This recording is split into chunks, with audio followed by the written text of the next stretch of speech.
بسم الله الرحمن الرحيم والفجر وليال عشر والشفع والوتر والليل إذا يسر هل في ذلك قسم لذي حجر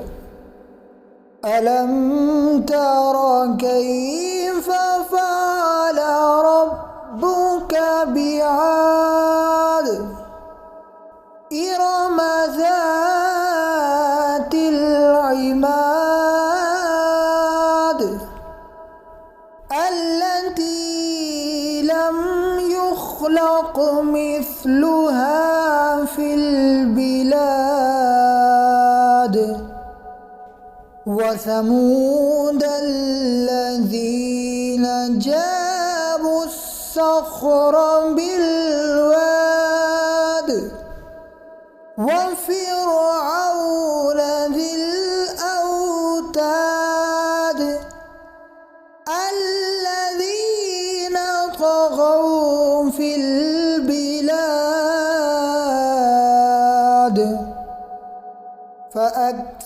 فأكثروا فيها الفساد فصب عليهم ربك صوت عذاب إن ربك لبالمرصاد فأما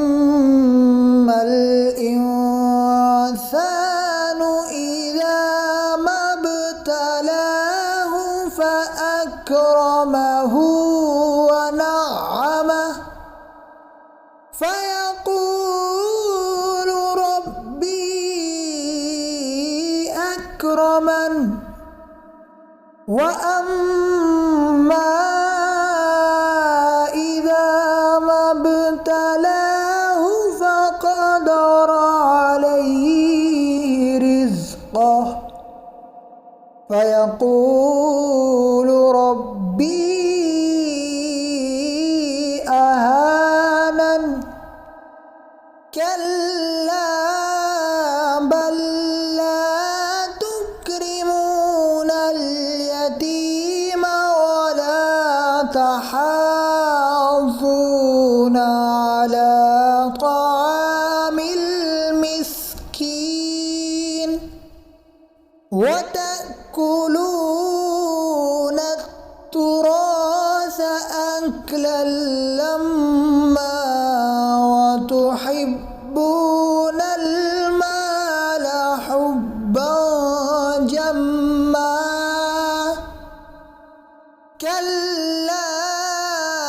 إذا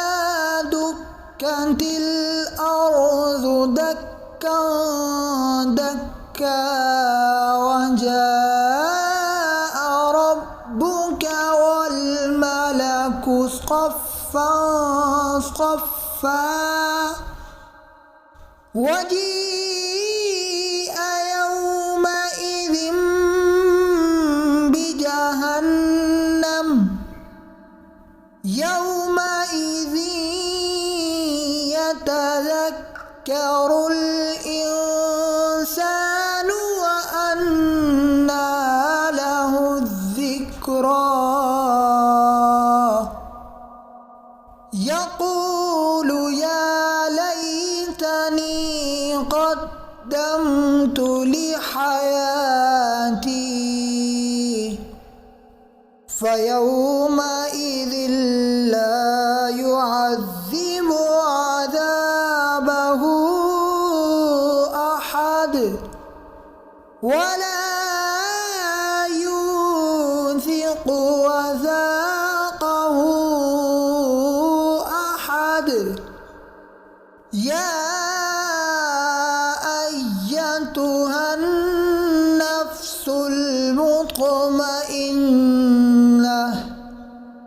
ارجعي إلى ربك راضية